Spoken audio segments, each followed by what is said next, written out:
नमस्कार विद्यार्थी मित्रांनो. स्वागत आहे आपलं पुन्हा एकदा एम-पी-एस-सी लायब्ररी या आपल्या यूट्यूब चॅनलमध्ये. विद्यार्थी मित्रांनो, आज आपण पाहणार आहोत समाजसुधारक विठ्ठल रामजी शिंदे यांच्याविषयी माहिती. भारताच्या सामाजिक इतिहासामध्ये काही व्यक्ती प्रकाशदीपासारख्या असतात. अंधार कितीही घनदाट असो, ते जिथे उभे राहतात, तिथे प्रकाश पसरतच राहतात. अशाच प्रकाशाचा स्रोत म्हणजे विठ्ठल रामजी शिंदे. जातीभेद, अस्पृश्यता आणि सामाजिक अन्यायाविरुद्ध जीवाची बाजी लावून लढणारे महाराष्ट्रातील अग्रगण्य समाजसुधारक. त्यांच्या विचारामुळे एक संपूर्ण समाज स्पर्श या शब्दाचा नवा अर्थ शिकला. धर्म म्हणजे विभाजन नव्हे, मानवतेची सेवा म्हणजेच खरा धर्म, हा त्यांचा आवाज आजही तितकाच ताकदीने घुमतो. या भागामध्ये आपण आज पाहणार आहोत एका साध्या कुटुंबातून आलेला मुलगा भागवत कथा ते समाजसेवा या प्रवासात कसा घडला. अस्पृश्य समाजासाठी पहिली मुक्ताई शाळा उघडणारा हा धीरोदात्त सुधारक कोणत्या संघर्षातून पुढे आला आणि सर्वात महत्त्वाचे, आजच्या समाजामध्ये त्यांच्या विचारांची गरज का वाढते. चला तर मग समाजसुधारक सिरीजमध्ये आज भेटणार आहोत मानवतेचा पुरस्कर्ता, अस्पृश्यता निर्मूलनाचा शिलेदार, आधुनिक महाराष्ट्राचा जागतिक मानवतावादी विचारवंत विठ्ठल रामजी शिंदे. विठ्ठल रामजी शिंदे म्हणजेच वीरा शिंदे यांचा जन्म 23 एप्रिल 1873 रोजी जमखिंडी, कर्नाटक या ठिकाणी झाला. ते 18व्या वर्षी मॅट्रिक पास झाले.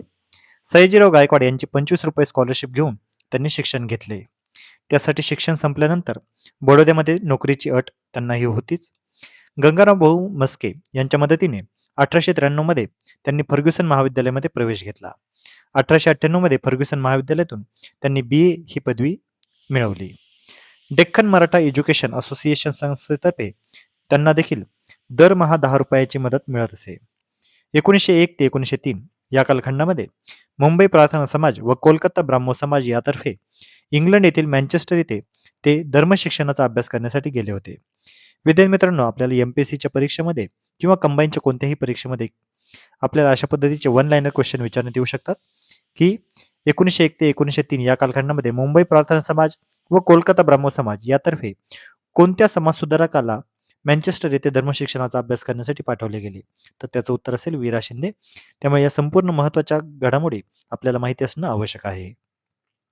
त्यांच्या सामाजिक कार्यावर एक नजर फिरूया. J.S. मिल आणि हर्बर्ट स्पेन्सर यांचा त्यांच्यावर खूप प्रभाव होता. त्यांनी होळीच्या सणाविरुद्ध प्रचार देखील केलेला होता. 1905 मध्ये यंग थिस्ट युनियनची त्यांनी स्थापना केलेली होती. 1905 मध्ये पुण्याच्या मीठगंज भागामध्ये अस्पृश्यांसाठी रात्रीची शाळा त्यांनी सुरू केली होती. कोल्हापूर प्रार्थना समाजाच्या कार्यक्रमात त्यांनी भाग घेतला होता. 1911 मध्ये मुरळी प्रतिबंधक परिषद त्यांनी भरवलेली होती. यामध्ये त्यांनी मुरळी सोडण्याच्या प्रथेवर हल्ला केलेला होता.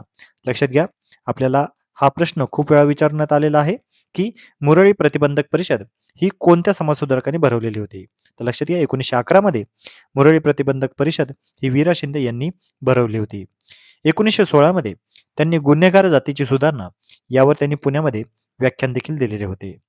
8 नोव्हेंबर 1917 या वर्षी त्यांनी मराठा राष्ट्रीय संघाची स्थापना केली. ही अतिशय महत्त्वाची फॅक्ट आहे. मराठा राष्ट्रीय संघ याची स्थापना वीरा शिंदे यांनी 8 नोव्हेंबर 1917 मध्ये केलेली आहे.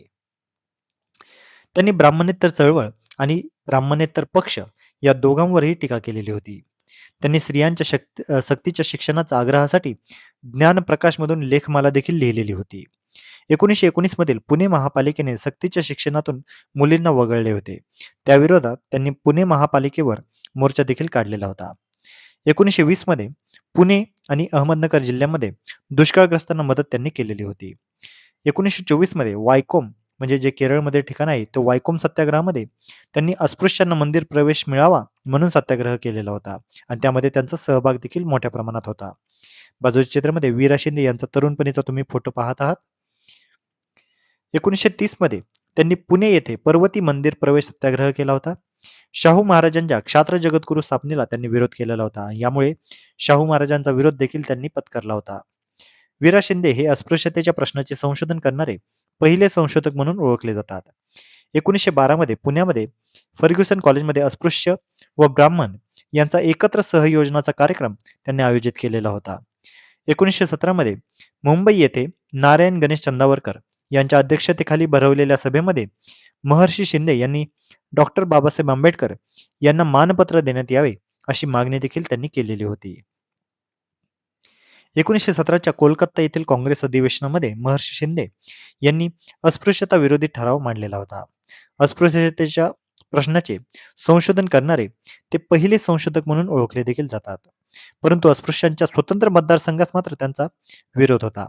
शाहू महाराजांच्या क्षात्र जगद्गुरू पीठाच्या निर्मितीला त्यांनी विरोध दर्शवला होता. हे मी आताच तुम्हाला सांगितलेले आहे.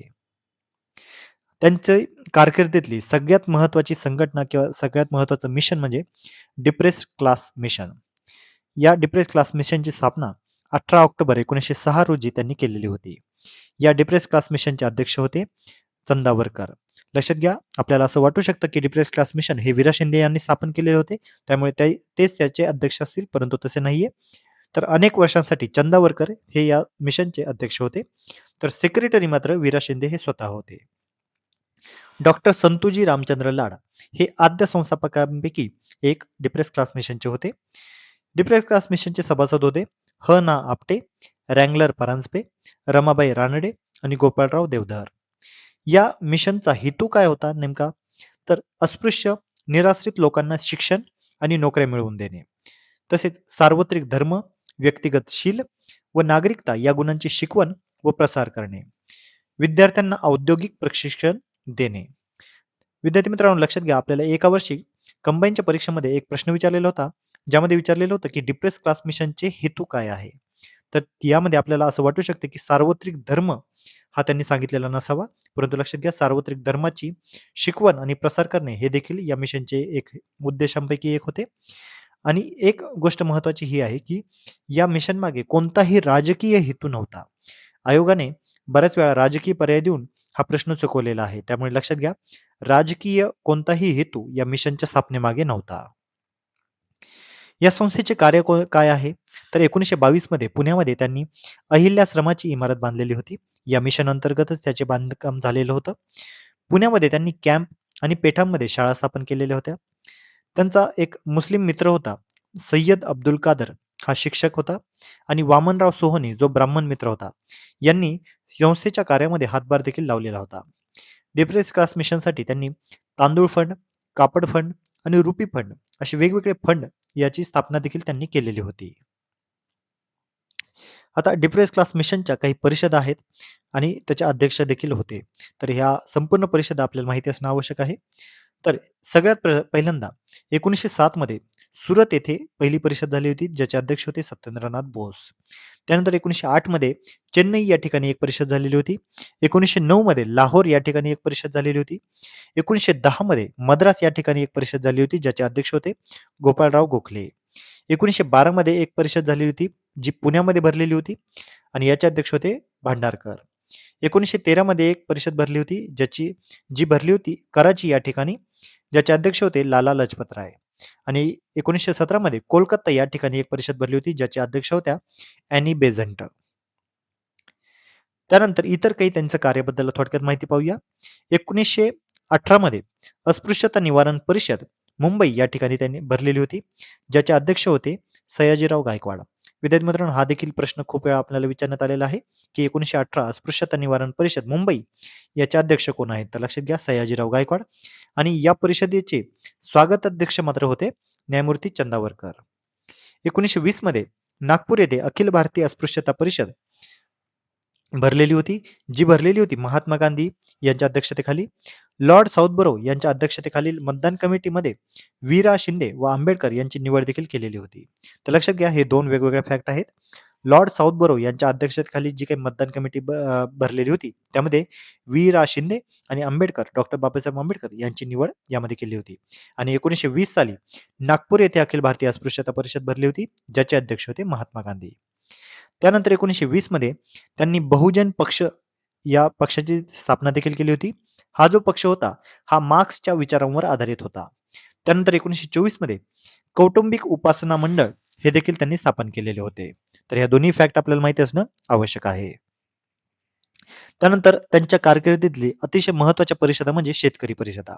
त्यांनी शेतकऱ्यांसाठी देखील खूप मोठे कार्य केलेले आहे. बाजूच्या चित्रामध्ये 1928 साली पुणे येथे विठ्ठलराव ज्यावेळेस आलेले होते ते मुंबई इलाका शेतकरी परिषदेचे अध्यक्ष असताना त्यांचा हा फोटो घेतलेला आहे. तो देखील तुम्ही पाहत आहात. 1926 मध्ये पुण्यामध्ये त्यांनी अस्पृश्यांची शेतकी परिषद भरवलेली होती. 1928 मध्ये पुणे याच ठिकाणीच मुंबई इलाका शेतकी परिषद भरलेली होती, ज्याचे अध्यक्ष होते बाबूराव जयदे. त्यानंतर 1931 मध्ये वाळवे तालुका शेतकरी परिषद, 1932 मध्ये तेरदाळ शेतकरी परिषद आणि 1932 मध्येच चांदवड तालुका शेतकरी परिषद त्यांनी भरवलेली होती. तर ह्या संपूर्ण परिषद आपल्याला माहिती असणं आवश्यक आहे. त्यातील सर्वात महत्त्वाचे म्हणजे 1928 मध्ये पुणे या ठिकाणी भरलेली मुंबई इलाका शेतकरी परिषद, ज्याचे अध्यक्ष होते बाबूराव जयदे. आता त्यांच्या ग्रंथसंपदेबद्दल थोडक्यात माहिती पाहूया. त्यांचा पहिला ग्रंथ होता 1933 साली लिहिलेला भारतीय अस्पृश्यतेचा प्रश्न. त्यांच्या आत्मचरित्राचे नाव आहे माझ्या आठवणी व अनुभव.